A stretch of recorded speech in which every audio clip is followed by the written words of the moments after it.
back or not? Because we'll have to run out of here screaming? What's going on? All right, please move it. Welcome to the Darwyn Cooke Tribute panel. We've done a couple of these before, and it doesn't get easy to do it. This gets a little harder. Our buddy Darwin passed away in what seems like a year ago or a day ago. I'm not so sure. May? Yeah. In May. He had lung cancer. Darwin smoked a lot, drank a lot, lived a lot, and it caught up to him. He's way too young. I'm going to check 52 or 53? 58? No, 53?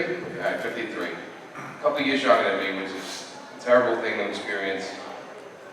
Having a friend die that's younger than you, it doesn't really make sense. You know?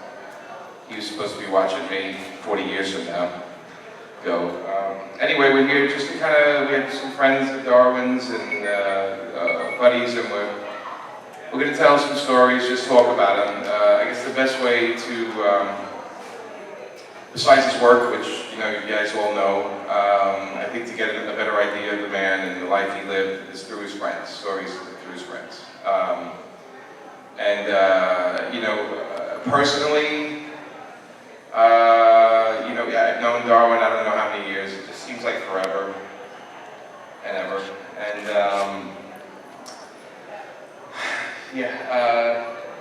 I met Darwin at a party. I didn't know about his artwork, just liked the guy, cool guy, fun guy. I think I was saving his life that night, getting him away from some woman that wanted to keep him there for the night.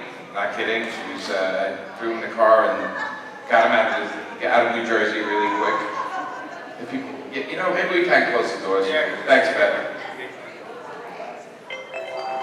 If you see Pokemon run by, it's a little distracting. Stopping in the Pokemon.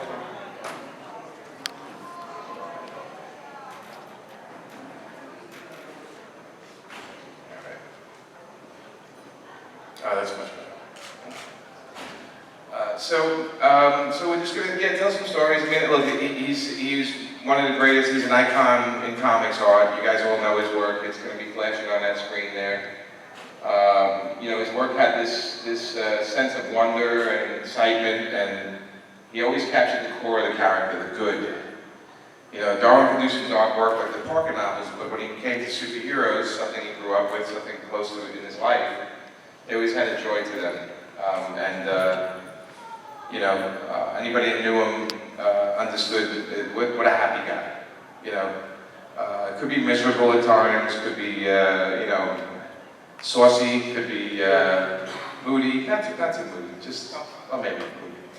But always sweet, and one of those guys that had no problem telling you he loved you at any moment, at any time, when it hit him. Which was really just like a great guy to be around. So we're going to go down the panel here and just, I'm going to introduce first Dennis. We have Dennis on the panel. Dennis is Darwin's brother, younger brother. He's a postman. He's the reason your mail doesn't come in on time in Canada. Maybe Dennis, you could talk a little bit about when you were younger, when you guys were kids or something. Yeah. To just get an idea of, like you said, you've done this a number of times, and you're kind of repeating the same thing quite a bit. Yeah. But one thing that comes up a lot is like his generosity and his encouragement. Like general goodwill to other people. And when I was younger, when he was 15, say, he would take me to the movies and pay with his money. Go to the comic shop and buy me comics with his money. So, which was stolen, right? It was stolen money. Well, no, it was stolen from your dad. He was dealing in body parts at the time. Yeah, but that was a common theme to the end of his life, especially with young people. He had all the time in the world. And, everybody knows the good points and bad points of him, but the people up here and the people who know him the best as you said, he was a happy person. He wanted everybody to be happy. What's his basic end game? Yeah, and his bad points, it's funny because we say bad points. But basic human bad points, right? Yeah, basic stuff. Also, you know, being a creative person, he fought for his work. So how some people would look at something like saying, oh, he's a little combative, he's a little aggressive, whatever. He was defending his artwork the way he saw it. Stuff he believed in. Right, so, you know, it's all a matter of perspective. When he was a complete nut and, you know, of course being, you know, whatever, then we recognize that. But most of the time it was out of passion. And what happens is passion these days is translated to somebody's difficult or they're angry. But that's not the case. Any of you guys know if you're passionate about something, some people don't understand that and they decipher it differently. So I always like to point that out because he fought for his work and he fought for his friends. And so his friends understood what that was, and other people would take it for what it was. And once in a while, somebody would push him a little bit too far at a convention. Have you guys met him? Anybody show of hands if you met him at the shows? All right. Has he been nice to you guys? I mean, right? Always nice.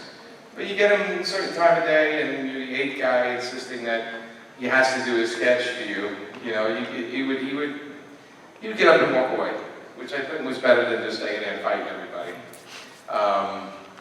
But extremely generous. If it was if it was a kid, forget about it, right? If a kid came over to the booth and wanted a drawing, he would just stop everything and draw this masterpiece for the kid, and then he'd make sure it was for the kid because he would sign it to the kid's name instead of Dad standing behind him. Because he used to say, you know, who is this for? Is it for you or is it for this one? And that was very important to him. When you guys were kids, how young was he when he started drawing? Do you remember when he first started, or did he always draw? Well, as far as I knew, he always drew. There's that one story at the back of one of the Parker books about the little kid going out with his dad to somebody's house, and the wife is in the back garden shed painting. The two men are drinking, you know, on the front porch, and Darwin goes into the back, and the lady starts talking to him about stuff and gives him some paints, and he goes home. And then it ends with him in the basement, you know, just a piece of paper and some paints. And that was somewhat loosely based, I guess, on the memory he had of that actually happening. One of my dad's friends, his wife was a painter, so that's probably the inspiration that got him in that direction, but he was young. But your mom and dad, they weren't artists? Not per se. Dad played piano. He played the horses. Any gambling that was going on. Mom, not an artistic bone in her body. Really? Okay.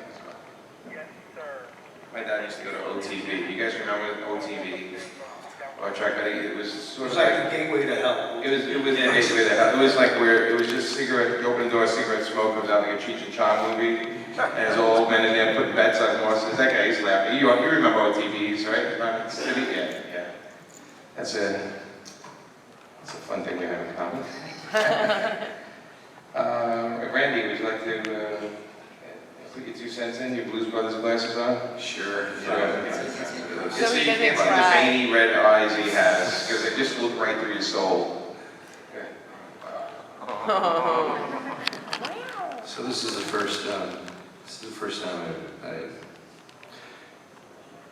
I've not had the opportunity. I've had a couple opportunities to be able to get up and say a few words, but it was tough. So I didn't feel like I'd gotten to that point where I could. But now, we just had a memorial in LA, and I kind of feel like I finally got to that place to where I can get up here and not bawl my eyes out. But Dennis mentioned generosity and the way that Darwin was. I always said that Darwin, my take on Darwin was that, Darwin was, are there any kids in here? Thankfully Because Frank hasn't talked yet, so I just wanted to go ahead and set this up for you. just preparing for that. I don't think there's any kids. So, Right? so I always say, Oh, okay. Is there certain words that he doesn't want to, but he looks like he's cool. Yeah. What are you talking about? am I okay? We're fucking fine, Okay. right? Check under his bed, there's You're fucking probably some okay. media there. but generosity, loyalty. But I think, like I said, Darwin was kind of like he was like a drug dog. He was loyal as hell and could smell bullshit a mile away. And man, you couldn't ask for a better friend. Somebody who was so loyal and loved his people. And if it wasn't for this guy over here, Jim, I never would have met him. But to run into this guy and basically not there for the art, but to a little bit of that, but to have a little drink with the guy. My nickname used to be Drunken Randy, and I say it used to be because I'm pretty much a lightweight now these days. But as far as lunchtime, Jim? When was that? What year was that? What'd you say? Can you? How many years? A decade ago? 2010 Driving. Is it that? It's just, I think. wow. It's like a lot longer than that. I think it was 2008. I'll go with Marsha. That sounds about right. Because I'm going to say closing in on a decade of love for that guy. But yeah, it was like it wasn't about the con. It was about getting outside the con and away from it to get some lunch. And I do believe it was like a kind of an all-you-can-eat Brazilian steakhouse kind of meat place that was nonstop and martinis, a couple martinis, and when I said generosity, it was like I was ready to pull out the credit card and pay. And Jeff Towers going, no, this is on me. I'm like, well, I'll never look a gift horse in the mouth. Thank you very much. Jeez, wow, thank you. And from there, I was just like, wow, Darwin, Darwin's, he's another guy. He's just such a wonderful person, incredible artist, so damn gifted, but in so many ways. But I think what really solidified our friendship was the fact that we were in Atlanta, and it was probably 100 damn degrees, and I had started shaving my head. And we're walking up some stairs, and I sweat a little bit. And Darwin didn't seem to care because he licked my head from basically the front to the back. And that is why he is dead. And yes. So I wanted to go ahead and get this off my chest now to let everybody know between that And the cancer. and feeding him White Castle hamburgers at 3 o'clock in the morning is why Darwin's no longer here. So, but it's nice to add a little levity I've lost a lot of family members, but all of a sudden when I lost a friend who was like a brother to me, and I told him that so many times, and he's like, and I'm like, really, man, you're like that missing brother. And I went, yeah, but it's not about me. It's about Darwin. It's the guy was a whole hell of a lot of love, and I think I pretty much said what I want to say, and I really appreciate these guys allowing me to do that. To finally see a little bit of closure. I don't think there'll ever be 100% closure on it, but we love the guy. We love the guy, and we still expect him to come through the fucking doors over here and just go, ah! That's Frank's line. I was just going to say. We expect him to imitate Frank. That's when he comes back. But Frank, what is it like going, walking down New York at 2 o'clock in the morning to get a burger? Isn't that lovely? Well, first of all, I'd like to take this opportunity to announce my retirement from the Darwyn Cooke panels. Okay? This is the 4th one I've done. Okay? I did 2 memorials, 4 panels, countless interviews. I mean, what the fuck? Did the Pope die? I mean, Why are you so angry? Because he woke up. Because this is Darwin's revenge. You understand? This is that bastard laughing his ass off that we gotta keep, No, oh, I know. This is him. As a matter of fact, I think Darwin agrees with us, okay? That it's just, time for some closure because as Beth brought up, at the last panel I did in Baltimore, we did another one of these panels in Baltimore. Amazing. Yes, so we were there in Baltimore and we're telling stories and whatnot. And, oh wait, first my thing got stuck, right? You did, your lanyard. Yeah. First I was telling a story about Darwin. I think I was, I don't know, whatever. It was amazing. What was I saying? Yeah, then you look like you're giving somebody a blowjob. My thing gets pulled down. This is Dave.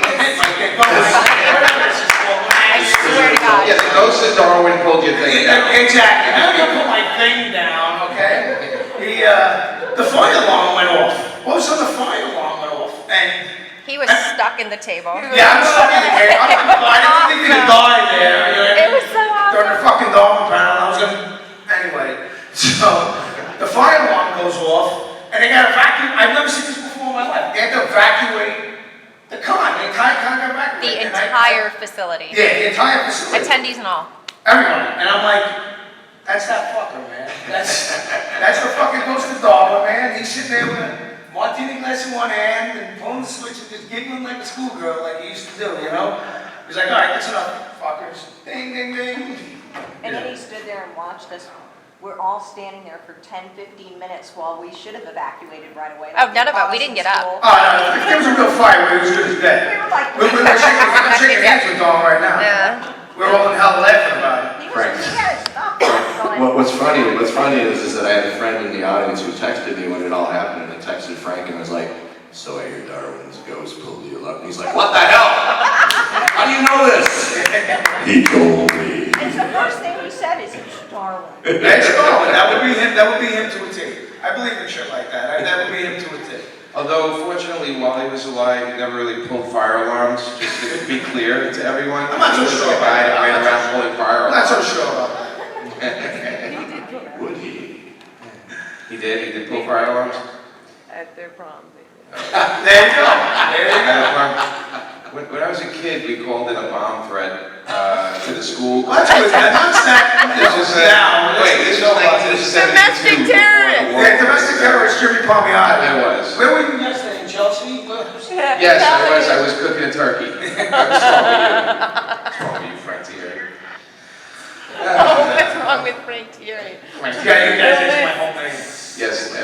Yes, security, his name is Frank Thierry. Yeah. We can put subtitles under here too for when you speak, it's great. Anyway. William fucking Shakespeare. Yes, well next to you, yeah. Really?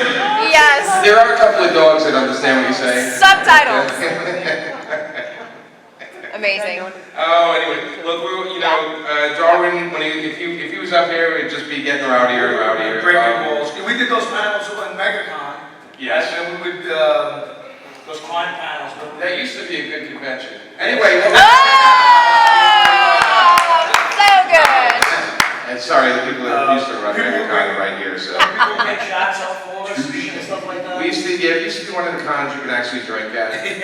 Obviously, there's a reason why we don't, because this is not with drink. And anyway, so the thing that will always, I think, look is, and I hope you're enjoying the slideshow because it's just a great. If you haven't seen any of these books, this is like you can make a checklist and go out and pick up these books. Speaking of, this is wonderful. Who was the editor on the cover of this?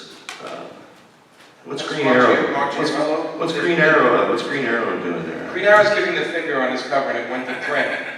And it went to print with Green Arrow giving the finger. That's Darwin's last, and he obviously, this looks like the book is named Jimmy's instead of Graphic Ink, which is really bizarre. Like, it's a terrible design, I thought. But, what's that? It's a terrible name? Fuck you, Frank Thierry. Anyway. Frank Thierry's a great name. Frank Thierry. Frank Thierry is a great name. Thank you. Yes, it is. Anyway, This panel's about Frank Thierry. Who? this is, you have to translate all this, I feel so bad. It's like this and then like that. There's a lot of that going on. It's right in the middle of it, right? There's a lot of that, yeah. Awesome. This is my favorite part of the panel, actually. You know, If they were whispering. One of our friends here was saying, don't make me cry again at this panel, because we've been doing them, a lot of them, and they get very emotional, because how could they not? And you caught us during the punchy era of doing panels. Where So like I said, it's our fourth one. And like the first one in San Diego was emotional, people were crying and stuff like that. Yes. And after a while, they get a little... And Warner Brothers did a wonderful thing the other day, where we were all at, and it was great. Memorial service. Yeah, everybody got to speak, but, so if we look like, horrible people, just understand this comes from a place of love. We love the guy, And we miss him. and we miss him, and he should be up here, and it should be a panel about anything else. And it would be fantastic. For you guys, you lost, a comic book icon. For us, he was our friend, Yes, he definitely made everything we did so much more fun. He was one of the few guys in my life that encouraged me all the time. He was very encouraging. No matter what I wrote, he read it, had an opinion about it, also believed that I could do anything, and that's really nice to have, because you don't have, it's hard to have that in a life, and believe it from someone. When Amanda tells me, I think, well, that's part of her job, is to tell me I'm great, and to keep building me up. Sexy. She gets tired of watching it. And I'm sexy, I'm sexy. You're so big. When she tells me that Frank is sexy, I know she's lying. She whispers it. What's That that? makes She obvious. whispers it to you. Yes. The thing about Darwin is, if Darwin told you something, Darwin wouldn't bullshit. No. So you knew if he told it to you, it meant more coming from him because it was real. That's what he really meant. Yeah, I mean, the issues that Jonah Hex I did, we would discuss it over, we'd go grab lunch, and I'd say, this is what I'm going to do for Jonah Hex 50, and he would say, well, I want to draw that one, and that's the ultimate I have Darwyn Cooke say he wants to draw something you're writing. This guy has more Eisners. I think it's 20-something Eisners, 24, 3,000. I don't know how many he has. Yeah. He has a lot. He has all the eyes. And me and Frank, He we don't does have that. actually I have all got of the zero more. eyes. I got Ugats eyes. Goose egg. So we plan to steal his Eisners soon. Yeah. Because Just put my name on them. Right here. Ungats. Ugats.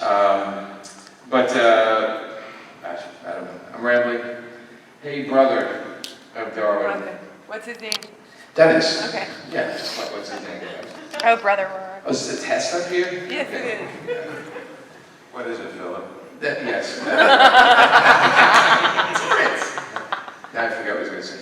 Well, why don't we take some questions? Questions? Yeah, anybody have anything you want to ask us? Questions from the audience? Share? Anything you want to Anything you want to share? share about Darwin? Horror stories? No? Okay. Good story, no? I think, Anybody like his work? I think Yeah. you should tell the bear suit stories. Yes. Well, Darwin- Winnie the Pooh. With Jim. Darwin had the Winnie the Pooh outfit. You guys have seen that photo? Did it go by on the I haven't feed seen yet? it. No? Okay. Darwin and Marsha bought went to a secondhand store and bought a Winnie the Pooh costume for like $7, I think it was, for a grown-up adult. So it was an adult thing where only the head stuck out. It'll show, and it'll be frightening, so be careful. I want to take it slow. That's what she said. Oh my What? God. I mean, it's just going on. But anyway, so they bought this he bought this Winnie the Pooh suit, and it had was it filled out with Dan? The first thing was at Dragon Con, where we What? were born at Dragon Con. Where did it come from, Marcia? It came, if you were listening to the story, A I will come up and secondhand tell story. the story. Yeah. Yes. Yay! This is Marsha. This is Darwin's wife, the wonderful Marsha. We love her. She can tell a story obviously much better than us, as we'll now learn. There we go. I'm doing those ASMR videos, so I'll be whispering. Just kidding. So basically what happened is Darwin and I rented a little house just down the road from Jimmy because we were spending 8 weeks a year at Jimmy's house and it was time for us to move a little bit. So there was a little thrift shop around the corner. We went to go buy whatever, furniture, and like a ray of golden sunshine, there was a Winnie the Pooh costume. And it fit. And it was just his little face that would be out and had little talking hands. So when he decided that he was going to go and wear it over at Jimmy's, so There it There's is. the one that goes, oh, so he got in the car, he put on The the back one? go back to it. So he put on the Winnie the Pooh costume, and he's smoking a cigarette driving through town, and he goes over to Jimmy's house, and we wear it, and he like surprises Jimmy with the bear costume, because Jimmy has this thing where he thinks that it would be funny if he dressed up in an actual bear suit and jumped out at people. So At the park, I think. yes, it would be very funny. So then the next weekend we were all going to Dragon Con. So we brought the thing to Dragon Con, and I don't know if any of you have been to Dragon Con. Anybody? It is wild. It is 5 hotels. Each hotel is a different theme, and there's not like a convention center. You're just going around. They put bar carts outside the panel rooms starting at 10 a.m. So there's a bar on one side, food on the other. And like at 2 o'clock in the morning, they're still having panels like Rocky Horror Picture Show with the 24-hour just craziness. So and it goes Thursday, Friday, Saturday, Sunday, Monday. So by Sunday, you are zoned out, and everybody's a little testy. So I look at Darwin and I say, babe, you should go put on the Winnie the Pooh suit. And he's like, do you know what? Yes. So he goes and he gets a martini, he goes upstairs and he puts on the Winnie the Pooh costume and came downstairs and sat for the entire afternoon at Dragon Con in a Winnie the Pooh costume at the table. And he said he'd never been touched more by women at a convention ever. Like they were all over him, like grabbing him and groping him, so that was interesting. So then we all went back to Jimmy's, and Dan Didio came with us. And we were all just hanging out, whatever, in the Winnie the Pooh costume without Jimmy still. And Dan fell asleep on the couch. And we're all about to go bowling, and Dan is still completely asleep, and we're all shh, shh, shh. So Darwin's like, I'm going to go put on the Winnie the Pooh costume. And if you don't know, Dan is the publisher at DC. So Darwin goes up and he puts on the Winnie the Pooh costume, and we were all very, very quiet watching this, and Dan's asleep on the couch, and he crawls over and he gets on top of Dan. And he's like on top, and he starts stroking his chest lightly. And Dan's like, and Darwin's like touching him, and then Dan starts to wake up, and Darwin clamps his hand over his mouth, and goes, shh, it's gonna be okay. And Dan almost died. It was a violent reaction. Everybody knows what a trigger warning is. Dan now has a trigger warning. Yeah. He's like a scar for life, basically. He is. Dan is scarred for He's a shell of life. So himself. if you ever want to really not make a good impression on Dan Didio, if you have a meeting for your new comics or whatever, do not wear anything Winnie the Pooh related. Do not have anything Winnie the Pooh related in your portfolio book, unless it's like Winnie the Pooh being murdered, basically, because it's his trigger warning. So anyway, I'm going to go sit down again, but thank you all for coming, and that's Darwin the Pooh. Oh, thank you.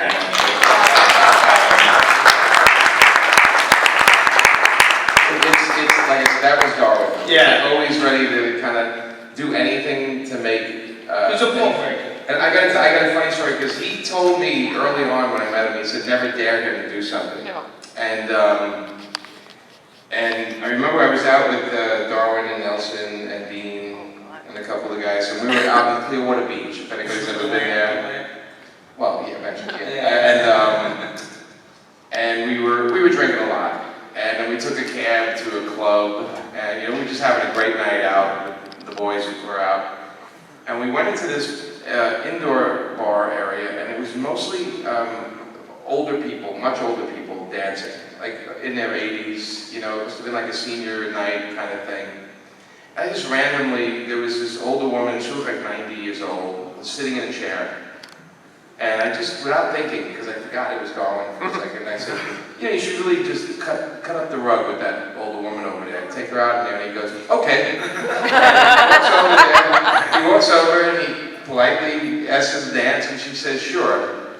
And they just had a really nice dance with each other, with all the people there, and it was the sweetest thing. I mean, and he could turn on, it's super polite, and he could turn on a charm like a light switch, especially with the ladies over 70.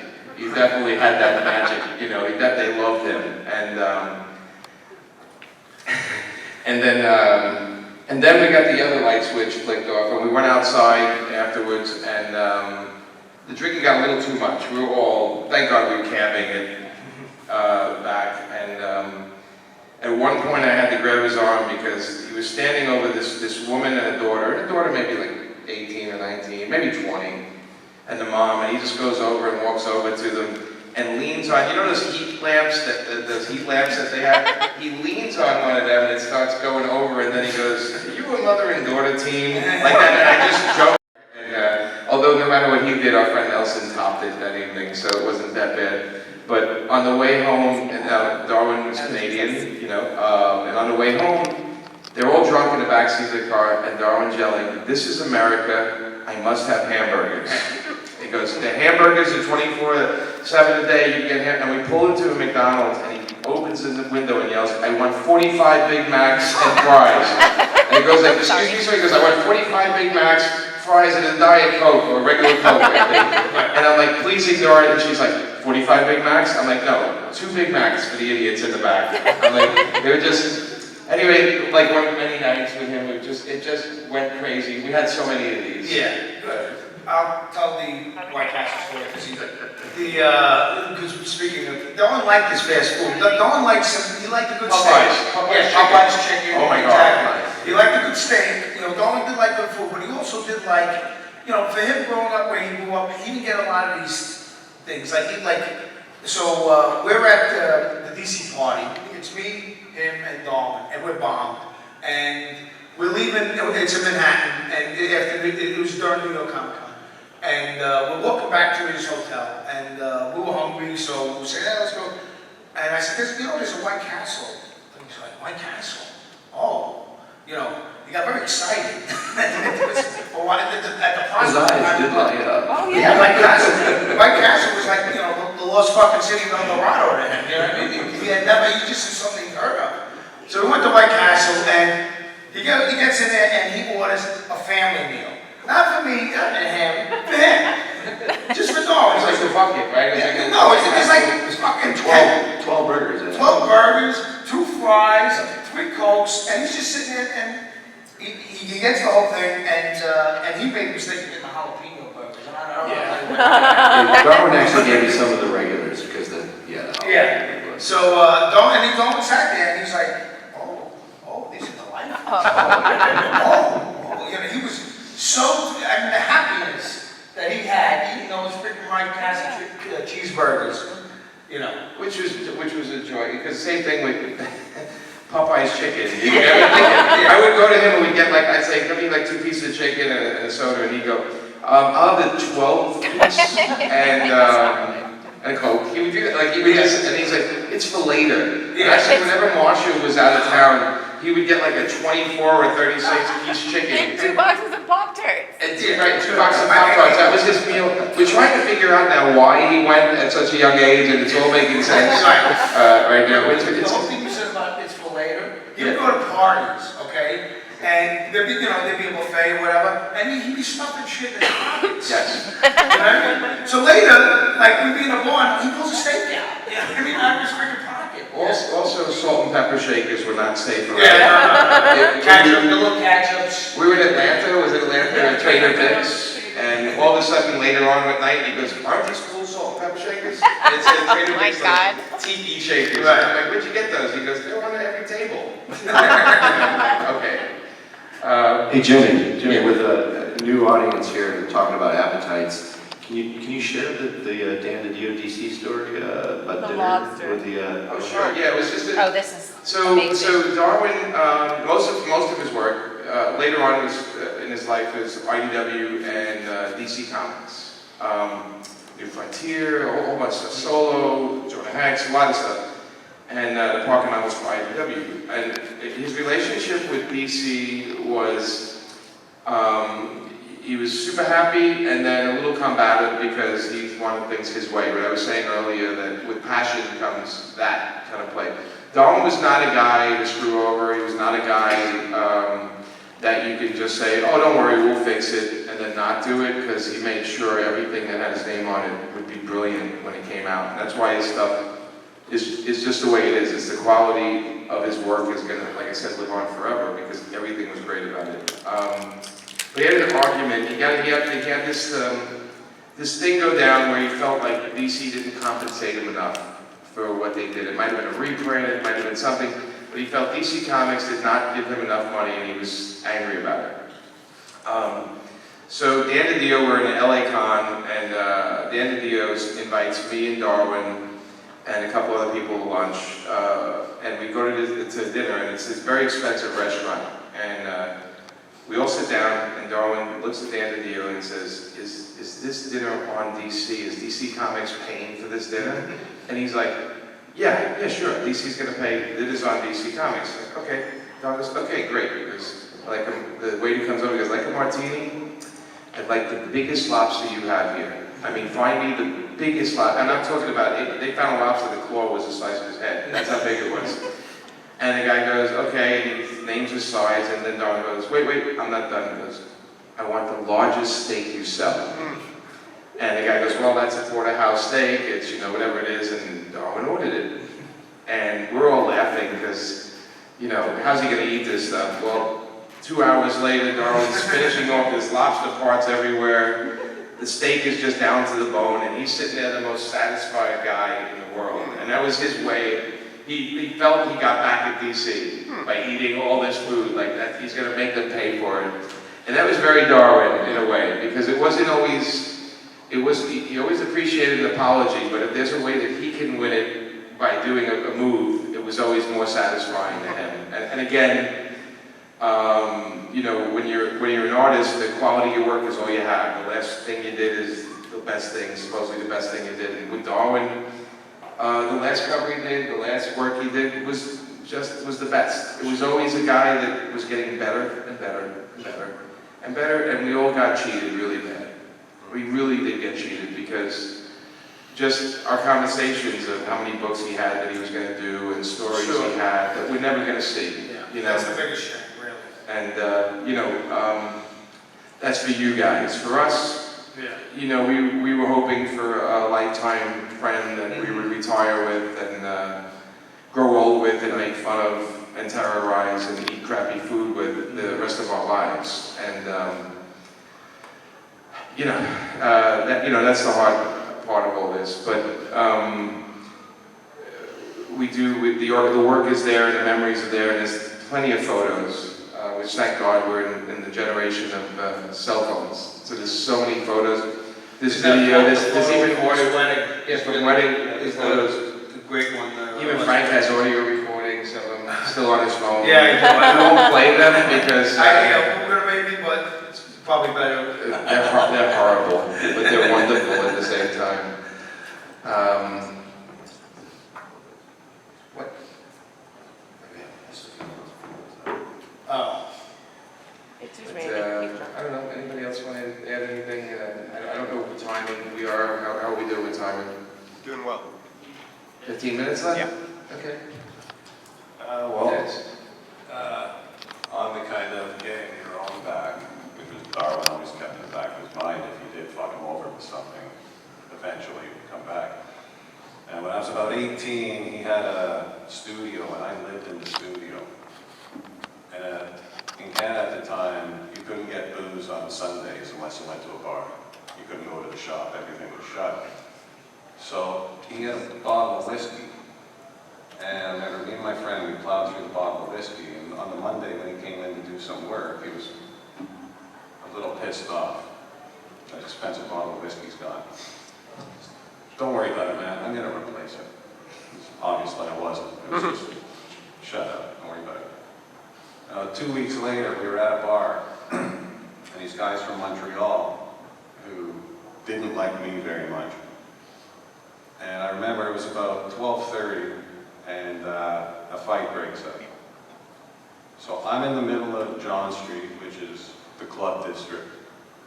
And I'm on top of this guy, and I'm smacking his face on the concrete as all the clubs are emptying out, and there ends up being maybe 1,000 people brawling in Queen Street. So Darwin's standing in an alley, he sees the cops are coming, he comes out and he grabs me, takes me into the alley. We go out, and he goes, at this point, I'm really drunk, and now I just had an adrenaline rush, so I'm kind of spent. He hails a cab, throws us in a cab, and takes me to my mom's house. Takes money out of my pocket to pay for the cab, and then starts banging on my mom's door at like 2 in the morning with me puking on the front porch. Without, knowing the door is open. We can just walk in.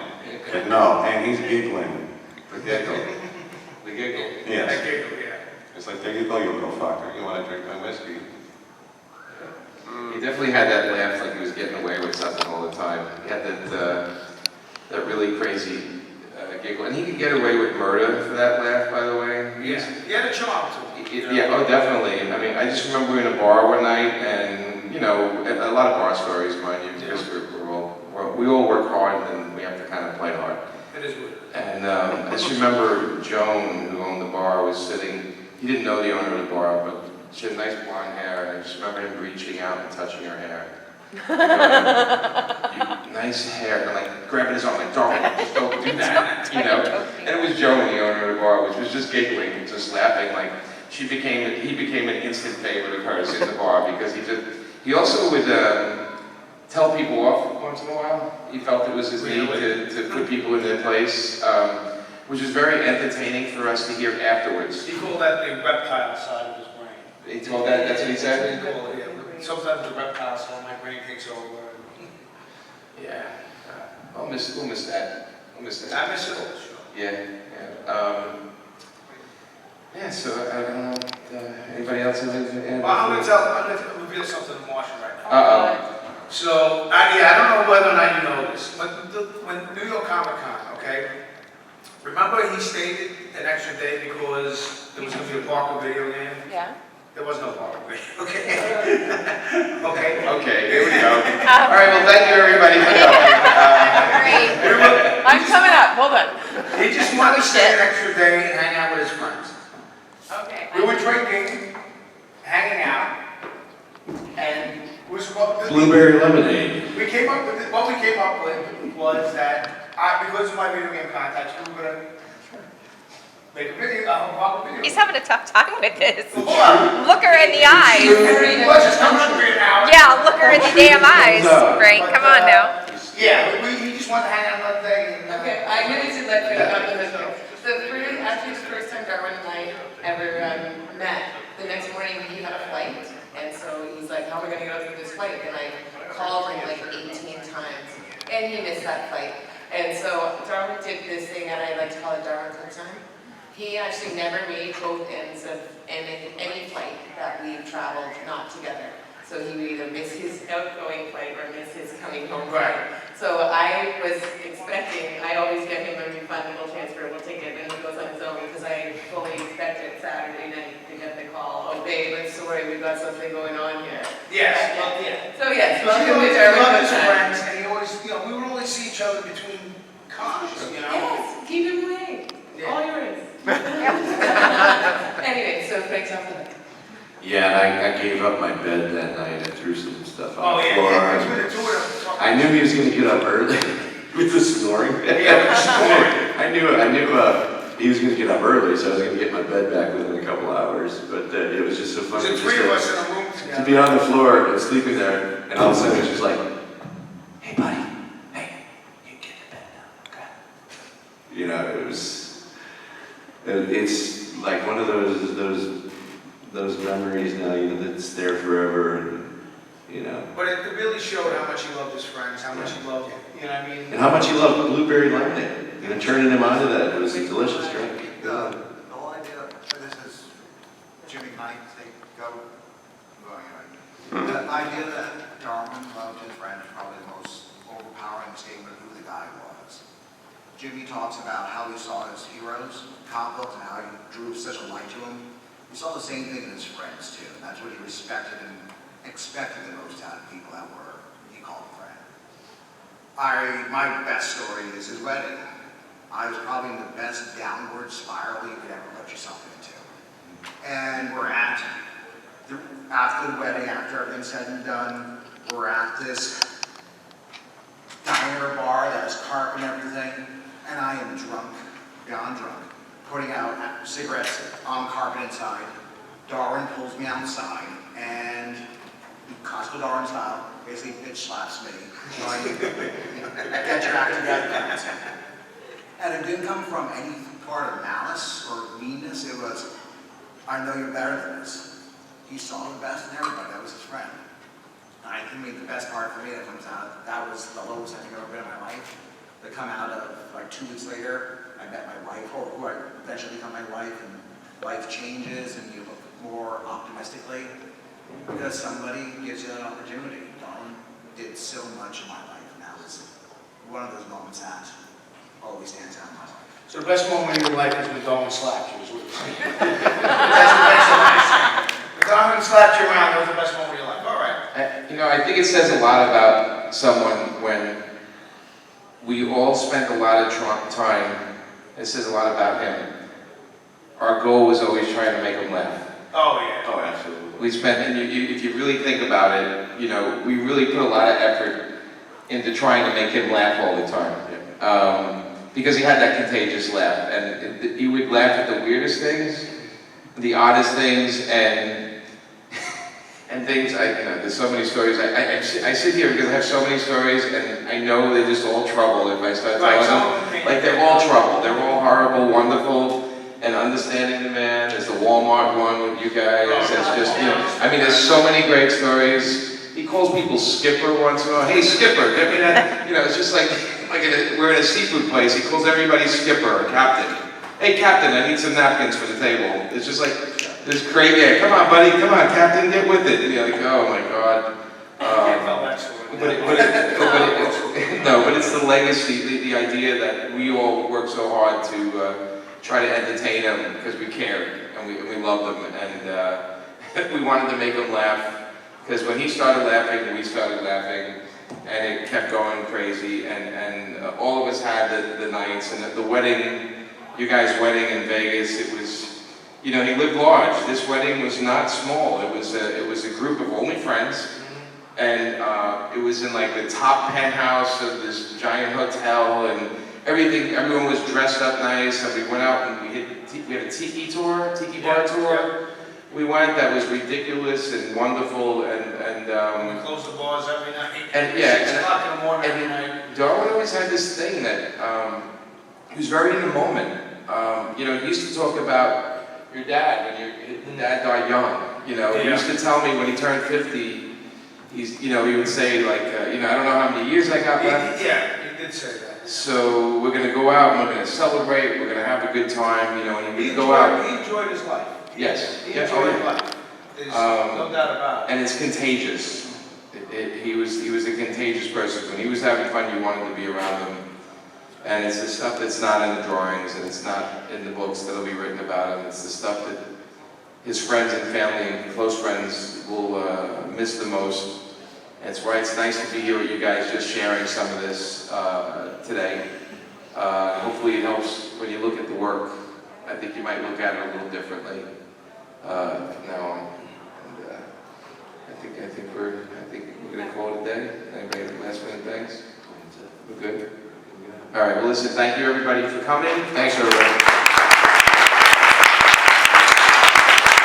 Out of respect, go out and pick up some of these books and think about the horrible things we said. Well, thank you. All right. Take care.